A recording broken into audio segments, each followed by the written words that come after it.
and I'm getting mighty tired of your trifling ways and of listening to that jackass Bray. Why are you bleeding on me? Shout out to the Rastas Reliables. Also, I'll be watching but won't subscribe or smash the like button crew. There may be times when catching strays is the soup of the day. Imposing unwarranted hurt, anger, or sorrow upon another as unhealed energy corrupts both parties, the listener and the unhealed being. This isn't cool, especially when the listener was not the one who cut you. And by cut you, I mean mentally or emotionally. Many don't recognize it for what it is. Other times, it's dismissed because it doesn't apply rightfully. This is what it means to bleed on someone who didn't hurt you. This is not the right approach, because if you think about it, being harmed, whether by your own actions, inactions, or others, there's a healing process that must occur to stop the bleeding and live for life versus existing to spread internal pain unto others. We often see this in, say for instance, dating. You might encounter someone whose profile is filled with emotional scars, either from allowing someone to hurt them or self-inflicted pain, metaphorically speaking.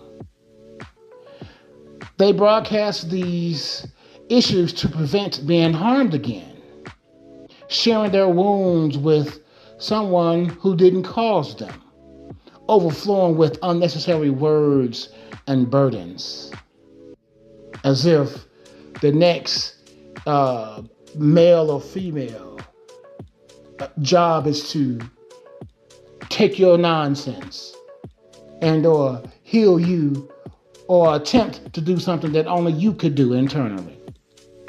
Here's the thing though.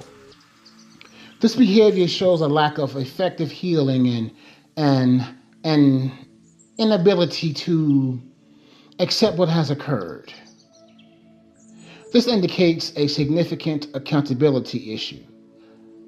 Allowing others to harm you in any way is ultimately a matter of self-accountability. That is not on the other person. Though they may be the blame, partially. Story time. During an event that I was attending, a lady took a liking to my presentation, or in other words, my physicality. She expressed interest in gaining my math for a business proposition. Now I know what you're thinking.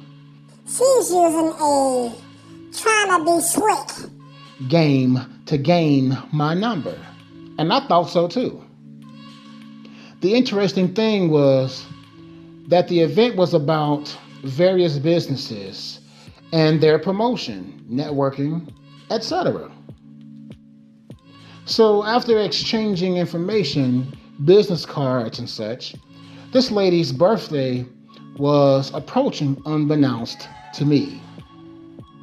She called me on her day, saying that she was gleefully out and about and looking for something to do. In my opinion, a straight red flag in many ways. But digression aside. Now, I caught the hint, but ignored it. Why? Because she acquired my number under false pretenses. The goal was to make her state her intentions outright. I mean, we're adults, right? During the conversation, she made several references to things that didn't apply to the conversation or I. And yet still could not say or state what was on her mind. I mean, really on her mind. You know, I listened to her blabbering about this and that. In the end, I ended up soaked from her bleeding all over me, as if I were the one who cut her, metaphorically speaking. Everyone heals in different. Everyone heals differently, should I state.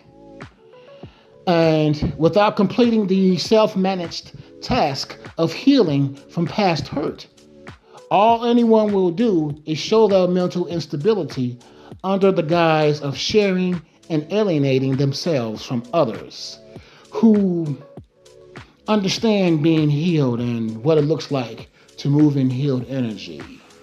And that's the reality. GTTC.